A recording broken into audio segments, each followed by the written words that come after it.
Oi, meu nome é Yang e eu tinha gravado esse vídeo aqui ontem, só que por algum motivo ele simplesmente não salvou. E eu fiquei assim, porra, massa, porque daqui a pouco eu tenho que ir pra faculdade, eu só ia editar, postar e era isso. Mas agora estou aqui pra regravar enquanto eu como um milho antes de ir pra faculdade. Nice. A câmera assim ficou horrível, né? Eu sei, e eu sinto muito por isso. Mas é que já faz tanto tempo que eu não posto e eu realmente não quero deixar sem vídeo. Antes de mais nada, eu acho que eu tenho que repetir... Tá arrumando. Eu tenho que repetir a mesma coisa que eu disse no vídeo de ontem. No vídeo de ontem eu, obviamente, pedi desculpas. Eu tô incomodada, vou ficar ajeitando toda hora. Eu, primeiramente, pedi desculpas pelo tempo que eu passei. Justamente no momento em que eu mais deveria ter me esforçado e dado continuidade a esse projeto, eu estagnei. Porque o último vídeo que eu postei, ele foi muito bem, sim, em comparação a outros vídeos que eu postei aqui. Então eu queria pedir desculpas por isso. E eu percebi que talvez eu tenha cometido um pequeno erro, porque na minha cabeça eu deveria esperar eu reunir mais público antes de falar um pouco mais sobre mim. Porque eu acreditava que talvez nesse primeiro momento não fosse tão interessante assim para vocês conhecerem um pouco mais de mim. E talvez, na verdade, essa pequena abertura seja o necessário para que muitos de vocês talvez se conectem ou se identifiquem comigo de alguma forma e aí queira ficar aqui comigo, né? Então, gostaria de pedir desculpas, de novo, por ter passado todo esse tempo sem postar. E o que aconteceu foi um problema que acontece comigo já há algum tempo, que é o seguinte: sempre que eu tenho um projeto, sempre que eu começo um projeto, que eu faço alguma coisa, e esse projeto em questão, essa coisa em questão começa a dar certo, começa de alguma forma me dar algum fruto, sabe, me dar alguma recompensa, eu fico com muito medo. Eu fico com muito medo e esse medo simplesmente me paralisa e mata toda a minha vontade e força de dar continuidade ao projeto. Como eu falei, não é a primeira vez que isso me acontece, provavelmente não vai ser a última, pelo menos não até eu entender o que é isso, de onde isso vem e tratar isso na terapia. Mas eu queria dizer pra vocês que o que me fez ficar todo esse tempo afastada não foi desistência nem nada do tipo, foi puro medo. Um medo completamente irracional e desconhecido que eu preciso tratar urgentemente, porque fazer isso aqui é algo que eu realmente gosto de fazer. Eu genuinamente amo criar conteúdo, eu amo trabalhar com a área da criatividade, eu amo criar coisas, independente de qual área em específico seja. E me dá muito prazer, sabe, vir aqui falar sobre as coisas que eu gosto, sobre as coisas que eu consumo, compartilhar as minhas opiniões e análises e muitas vezes ver a opinião e o feedback de vocês. Então, eu quero pedir desculpas, porque já tinha algumas pessoas que estavam realmente começando a me acompanhar e eu quero pedir uma desculpa especial para essas pessoas, porque eu sei que foi principalmente a elas que eu decepcionei. Eu vou me esforçar o máximo possível para não deixar esse medo me paralisar mais uma vez.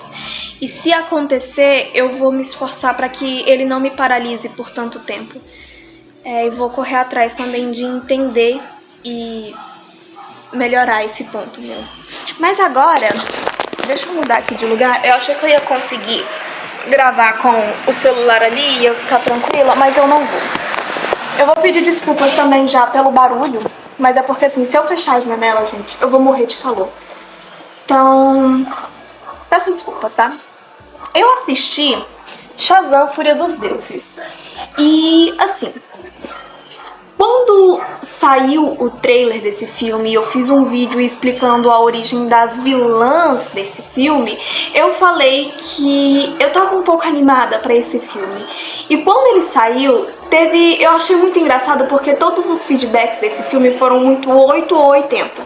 Ou a pessoa detestou o filme, ou a pessoa simplesmente amou o filme. E realmente, nas opiniões que eu vi, todas foram muito polarizadas, sabe? Ou era um, ou era outro. Bom, eu acho que talvez não seja muito egocêntrico da minha parte me considerar o meio dessa equação toda. Eu não tô dizendo que eu gostei que eu deixei de gostar do filme, mas também não tô dizendo que eu amei o filme. Eu vim aqui sim pra defender o filme porque eu não acho que ele tenha sido essa atrocidade toda que as pessoas estão falando, mas também vou dar a minha opinião pessoal aqui acerca do filme e expor o porquê que eu acho que ele não é um filme tão excepcional assim, porque ele realmente não é um filme tão excepcional assim. Então vamos lá. Eu tinha perguntado pra um amigo que viu esse filme e que não gostou quais eram os argumentos dele pra não ter gostado desse filme. Só que pra ser sincera, eu perguntei isso pra ele há tanto tempo que eu já me esqueci. Eu só me lembro de um ponto, que foi que ele falou da questão do humor do filme. Mas, a princípio, essa questão do humor também me incomodou. Foi algo que eu também percebi, que inicialmente também me incomodou um pouco. Só que no decorrer do filme, eu fui analisando um pouco mais, eu fui parando pra pensar, e cara, tipo, é um humor meio forçado, meio escrachado em vários momentos? É, mas querendo ou não, é um tipo de humor que se encaixa muito bem com o personagem do Shazam, sabe? Eu acho que aquele tipo de humor me incomodaria muito se fosse num filme como no do Superman ou no do Batman, que são personagens que pedem uma ambientação completamente diferente, que tem modelos de roteiro totalmente diferentes. Só que pro filme do Shazam, ou seja, pro um filme de um adolescente como protagonista, que tá tentando conciliar a sua vida de adolescente com a sua vida de super-herói adulto, eu acho que é um tipo de humor que se encaixa muito bem. E esse não é o único argumento que eu tenho. Só que o segundo argumento que eu vou dar relacionado ao humor já vai entrar no segundo tópico que eu tenho pra usar pra defender esse filme, que é a questão do desenvolvimento do Billy Batson. O Billy Batson, ele teve uma evolução do primeiro pro segundo filme. Eu fiquei realmente surpresa. Definitivamente a coisa que eu mais gostei nesse filme, em relação a esse filme, foi a evolução do Billy Batson, porque ela foi uma evolução super coerente, ela foi uma evolução que se encaixou muito bem com o personagem e com a história do personagem em si e com aquilo que o universo DC já tinha nos apresentado acerca dele. E o que foi que eu observei? Enquanto que no primeiro filme o Billy Batson ele tava a todo custo tentando fugir daquela nova família, tentando fugir do lar adotivo, porque na cabeça dele ele tinha se perdido da mãe e a mãe biológica dele tava buscando ele.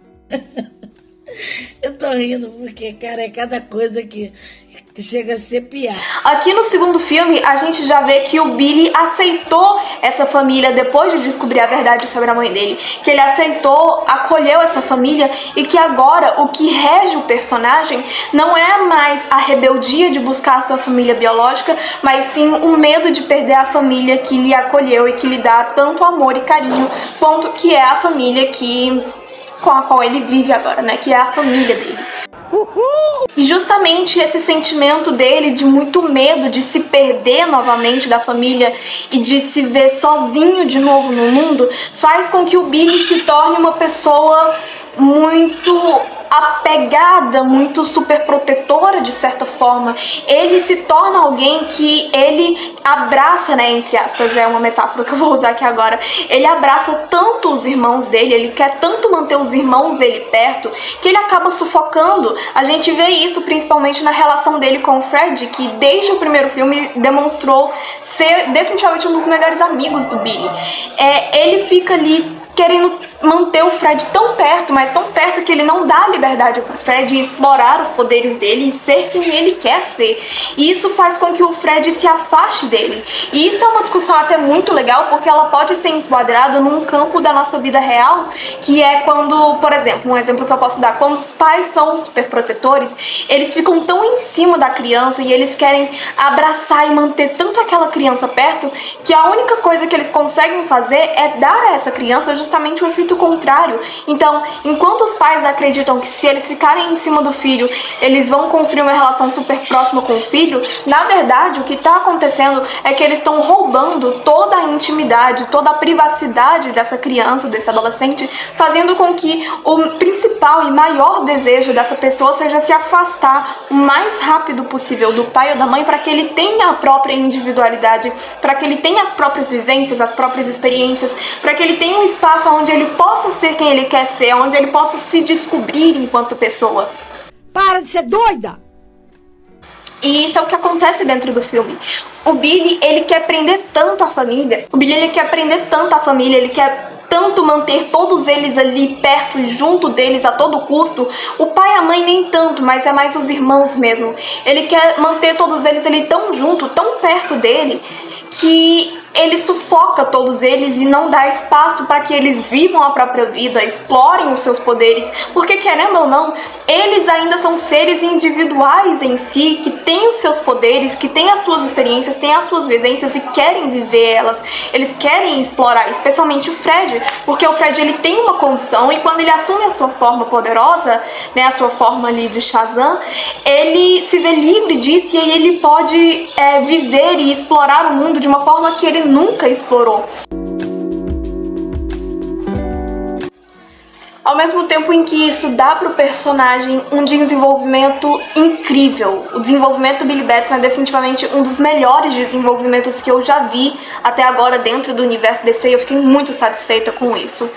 Então, esse foi a minha primeira parte, né, da minha defesa ao filme. A segunda parte, ela é bem mais curta em relação à primeira, eu tenho bem menos coisa pra falar sobre isso, mas é basicamente sobre a participação especial que teve nesse filme, que assim, gente, a participação especial, ela foi um fanservice? Sim, obviamente foi um fanservice. Só que dentro da minha visão e da minha concepção, não foi um fanservice simplesmente forçado, sabe? Eu falei lá no vídeo em que eu fiz, apresentando as vilãs do filme do Shazam, que seria um filme ideal, que tem o cenário ideal, o terreno ideal para colocar a Mulher Maravilha ali, para que ela entre na história e interaja com o universo do Shazam. E de fato isso aconteceu, era uma coisa que todo mundo já esperava que fosse acontecer e de fato aconteceu. E assim, eu acho que o seguinte, a cena em si, a forma como a cena em si em que ela aparece, como a cena foi construída, foi de certa forma forçada? Foi de certa forma um fanservice escrachado? Foi, só que não foi incoerente. Ainda foi muito coerente, muito bem encaixado dentro da história, só que foi feito de uma forma muito... Tcharam! Olha o fanservice, sabe? Parecia que ela tava entrando num comercial de refrigerante, gente. Então, assim, a forma como a cena foi montada foi muito escrachada e deixou muito claro, muito óbvio que a intenção daquilo ali era fazer um fanservice. Só que se a gente for analisar o contexto da história em si, faz sentido. O que dá pra engolir ainda um pouquinho essa falha, o que dá ainda pra engolir um pouquinho dessa falha da produção do filme. Mas no mais, é isso. Shazam, Fúria dos Deuses não é um filme tão terrível quanto as pessoas estavam falando, né? Quanto as pessoas estavam fazendo parecer ser, mas também não é um filme genial, incrível, não. Shazam, assim como Adão Negro, é um bom filme do gênero super-herói. E é isso, essa é a minha definição pra esse filme, exatamente a mesma definição que eu dei pra Adão Negro. É um bom filme do gênero super-herói. E é isso, era isso que eu tinha pra dizer. Eu ainda não assisti Homem-Formiga, Quantumania, eu preciso assistir. Apesar de que eu tô com um pouquinho de medo de assistir, mas enfim, né? Vai vir mais filme aí, esse ano ainda vem Flash, eu tô muito ansiosa pra Flash, definitivamente é um filme pelo qual eu mais tô ansiosa pra assistir, e obviamente quando eu assistir eu vou vir aqui falar sobre e dar a minha opinião, só que assim, se eu já surtei no trailer, inclusive eu fiz um vídeo de mim reagindo ao trailer, se eu já surtei daquele jeito no trailer, eu não quero nem ver como eu vou surtar no cinema. Eu vou assistir o filme do Flash com algum amigo, porque se eu for sozinha, eu vou gritar, eu vou espernear dentro do cinema, eu vou sair descontrolada. Então, era isso. Deixa aqui pra mim nos comentários a sua opinião sobre o filme, se você já viu, se você tá ou não tá com vontade de assistir esse filme. E me diz também qual é o próximo filme de super-herói pro qual você tá mais hypado que sai esse ano, ou talvez que saia nos próximos anos, enfim, não sei. Deixa aqui pra mim a sua opinião,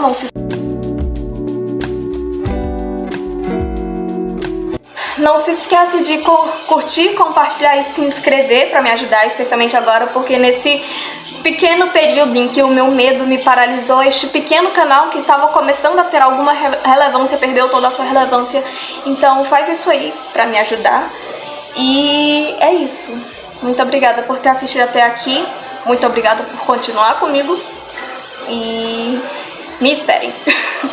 É isso. Muito obrigada, um beijo e tchau.